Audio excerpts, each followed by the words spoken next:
बिस्मिल्लाहिर्रहमानिर्रहीम। Excel learning के lesson number 11 में खुश आमदीद।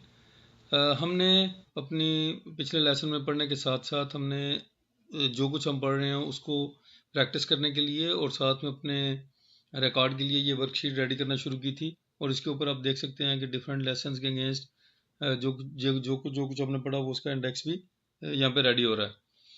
तो अभी फॉर एग्जांपल ये शीट हमें कोई आदमी देता है या हम किसी को देते हैं कि इसको ज़रा देखो, इस पर कुछ एरर्स तो नहीं है और उनकी निशानदेही कर दो। तो और देखने वाला फॉर एग्जांपल मैं इसको देखता हूँ तो मैं समझता हूँ ये तो 2D लिखे हुए हैं, यहाँ पे 1D होना चाहिए। मैं सिंपली जाके इसको करेक्ट कर देता हूँ।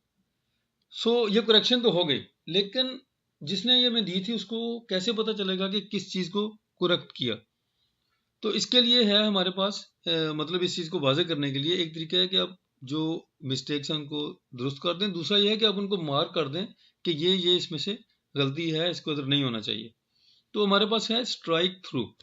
इसको आप सेलेक्ट करें, जिसको आप समझते हैं कि ये एरर है, फॉन्ट ग्रुप में जाइए, फॉन्ट ग्रुप से आप ढूंढिए स्ट्राइक थ्रू। ये है स्ट्राइक थ्रू, इसको क्लिक करें तो आप ज़रा गौर से देखेंगे, आपको नजर आएगा डी को उसने क्रॉस लाइन लगा दी और देखने वाला समझ जाएगा कि ये जो है इसको मैंने डिलीट करना है। मतलब स्ट्राइक थ्रू का ये एक पर्पज़ हो सकता है।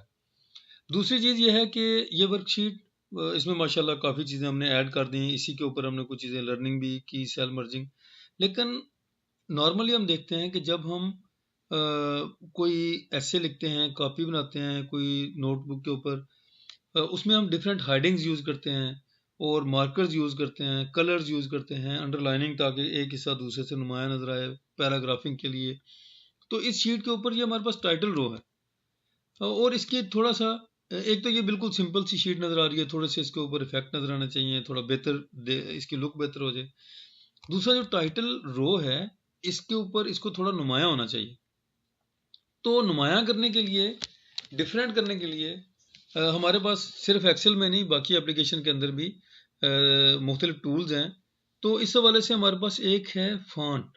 फॉन्ट में दो चीज़ें हैं, एक है फॉन्ट ग्रुप। फॉन्ट ग्रुप में आपको वो चीज़ें मिलेंगी जो इस टेक्स्ट को, इस लिखाई को डिफरेंट किस्म के स्टाइल्स देंगी, डिफरेंट इसको इफेक्ट देके हमारे लिए इसको बेहतर बनाएंगी, देखने में इसकी लुक बेटर करेंगी। और दूसरा फॉन्ट का मतलब, एक है फॉन्ट ग्रुप, दूसरा है फॉन्ट। फॉन्ट का मतलब होता है इसकी लिखाई। जैसे ये SNO लिखा हुआ है तो आप इधर आके देखेंगे ये लिखा हुआ है कैलिबरी। तो ये लिखाई का जो फॉन्ट है, जो लिखने का ये तरीका है, इसको हम कहते हैं कैलिबरी। इसके अलावा हमारे पास क्या अवेलेबल है? आप इसको क्लिक करेंगे तो आपके पास एक लंबी लिस्ट आ जाएगी। तो आप देख सकते हैं कि इसको नुमाया करने के लिए, इसको डिफरेंट करने के लिए हमारे पास पहला टूल है फॉन्ट। एक है फॉन्ट ग्रुप और एक है फॉन्ट।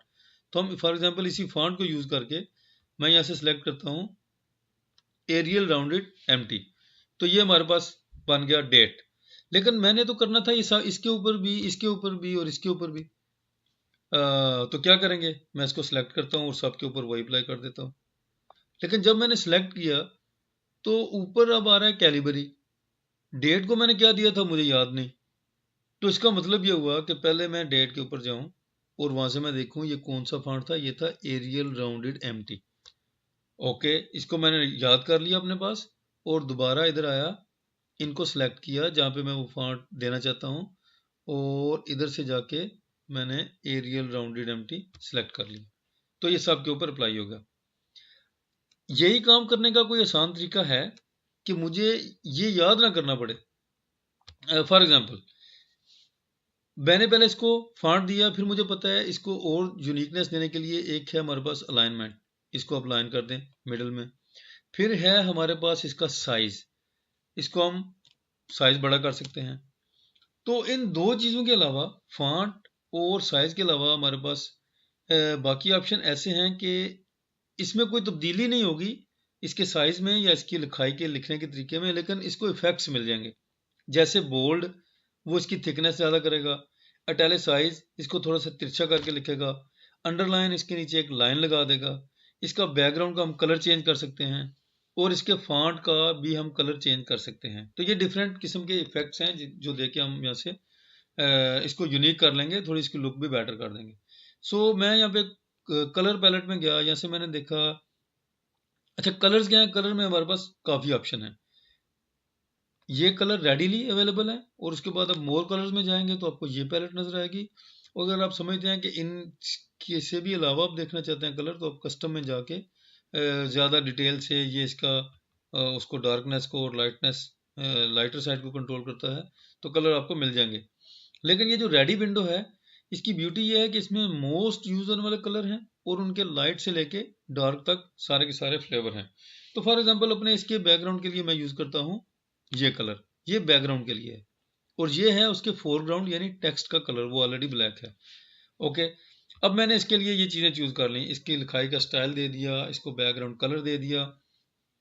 जब मैं इतना कुछ कर चुका तो मुझे ख्याल आया कि एक्चुअली मुझे ये करना था सब पूरी लाइन के ऊपर, इसकी अलाइनमेंट भी सेंटर में करना, इसका बैकग्राउंड कलर भी देना, फॉन्ट भी सिलेक्ट करना, साइज भी देना। तो अब इसको पूरी टाइटल रो के ऊपर कैसे अप्लाई किया जाए, मैं इनको सिलेक्ट करूंगा, और वही चीज़ें मतलब फॉन्ट का साइज, तो इसका मतलब है कि मुझे अब देखना पड़ेगा कि मेरे पहले फॉन्ट का साइज क्या था। मैं इधर जाऊंगा, उधर से मैंने नोट किया फॉन्ट का साइज था एरियल राउंडेड एम्प्टी। ओके, मैंने दोबारा पूरी रो सेलेक्ट की, यहाँ से मैंने सेलेक्ट किया एरियल राउंडेड एम्प्टी।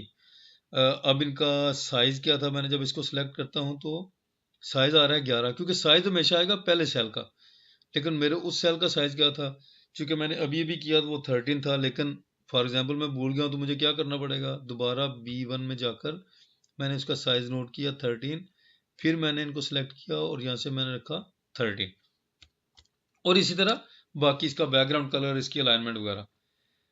आपके जहन में ये सवाल आएगा कि ये एफर्ट हम कर रहे हैं तो क्या इससे कोई आसान तरीका है हमारे पास कि हम ये काम ज़रा इजीली और ज़्यादा एक्यूरेसी के साथ कर सकें? जी बिल्कुल, ये तरीका है, और वो है कि जिसका फॉर्मेट, जिसकी स्टाइलिंग आप अप्लाई करना चाहते हैं उसके ऊपर क्लिक करें। ये है हमारे पास फॉर्मेट पेंटर। इसके नाम से ज़ाहिर है ये क्या करेगा, ये फॉर्मेट को पेंट करता है, एक जगह से उठा के दूसरी जगह पे हूबहू बना देता है। फॉर्मेट का मतलब फॉन्ट क्या है, बॉर्डर है कि नहीं, मर्ज है कि नहीं, उसका कलर क्या है बैकग्राउंड का, उसके फोरग्राउंड का कलर क्या है, इटैलिसाइज, जो कुछ भी आपने इसको इफेक्ट्स दिए थे उन सबको हम कहते हैं फॉर्मेट। तो अब इसका मैजिक देखें, इसको मैंने क्लिक किया तो इसने, ये देखिए इसने ब्रश बना दिया। अब ये ब्रश मैं A1 पे क्लिक करके इसको ड्रैग करता हूं, जब मैंने रिलीज किया तो इसने ये सब के ऊपर अप्लाई कर दिया, और मैं इसको ऑटो फिट कर दूंगा। इसको करें और इधर,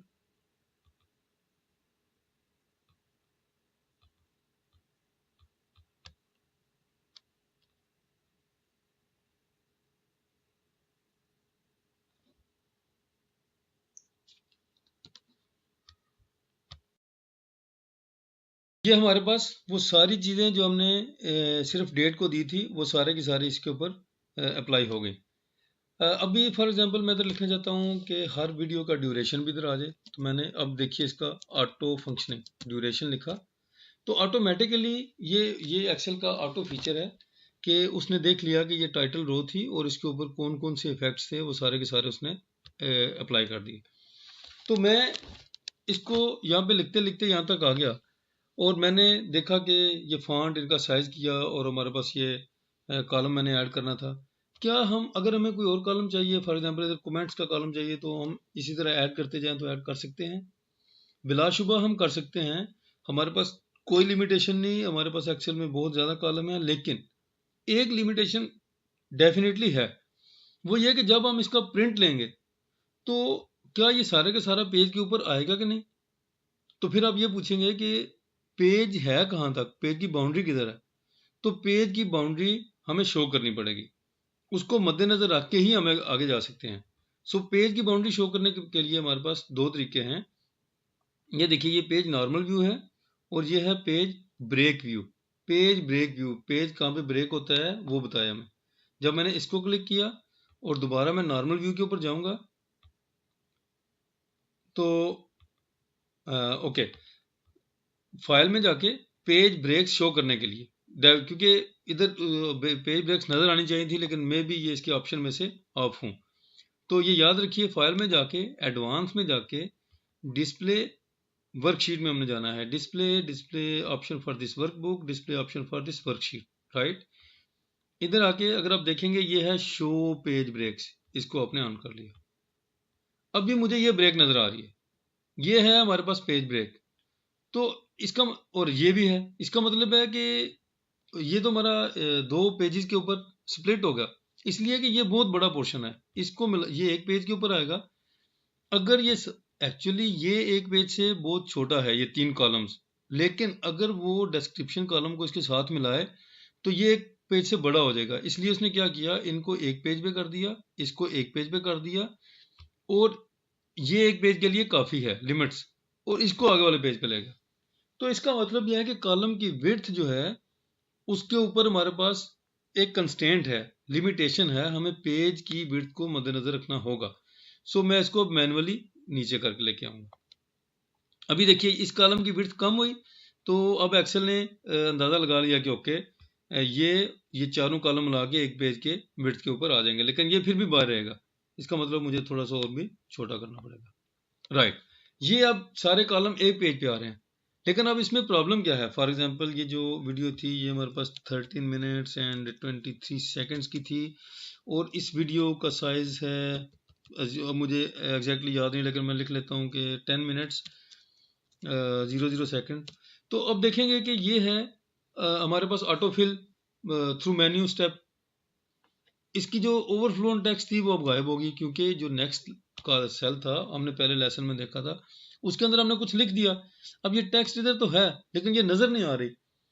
तो इसके लिए क्या करें, इसके लिए जो टूल यूज होता है, इसका मतलब ये हुआ कि हमारे पास अगर हम कॉलम की लिमिटेड विड्थ तक पहुंच जाए, मतलब हम जितनी मैक्सिमम यूज कर सकते हैं पेज के अंदर कॉलम की विड्थ यूज करेंगे, लेकिन अगर टेक्स्ट पूरी नहीं आ रही तो एक तरीका तो यह है कि आप इसका साइज छोटा करें, सिर्फ इस सेल का 8 तक, बहुत छोटा होगा। अब इससे रीडेबिलिटी मुतासर होगी, और दूसरी बात यह है कि फिर भी वो पूरा नहीं आ रहा। दूसरा ऑप्शन यह है कि इसको आगे से ये नेक्स्ट रो के ऊपर आ जाए, और इसका मतलब यह हो कि हम इसके कॉलम की विड्थ के ऊपर एक पाबंदी लगा रहे हैं, लिमिटेशन लगा रहे हैं। उस पाबंदी लगाने को कहते हैं रैप टेक्स्ट। जिस तरह हमारा रैपर होता है टॉफी का या किसी चीज़ का, हम रैप कर देते हैं। जब हम रैप टेक्स्ट फीचर ऑन करते हैं तो एक्चुअली हम एक्सेल को ये बता रहे हैं कि जो इसके अंदर टेक्स्ट है ये जब अपने एंड को पहुंचेगी तो इसको लेके दूसरी रो में चले जाओ। तो इसी तरह जो बाकी है ये दूसरी रो में चलता जाएगा। सो ये हुआ रैप टेक्स्ट। अब मैंने इनको अलाइन देना है, सबको अलाइनमेंट करनी है। मैं इनको सेलेक्ट करूंगा और इनको सबको मिडल और सेंटर अलाइनमेंट दे दूंगा। अब आप देख रहे हैं कि आपकी शीट कंपैरेटिवली काफ़ी बेहतर नज़र आ रही है। तो नेक्स्ट लेसन का यहीं से आगाज़ करेंगे। आपके वक्त का बहुत शुक्रिया। आपके कोई भी कमेंट्स हों, कोई भी क्वेश्चन हो, वो ज़रूर इस वीडियो के कमेंट बॉक्स में लिखें, या इसके अलावा आपका कोई मसला हो तो ज़रूर हमारे साथ शेयर करें। अस्सलाम वालेकुम।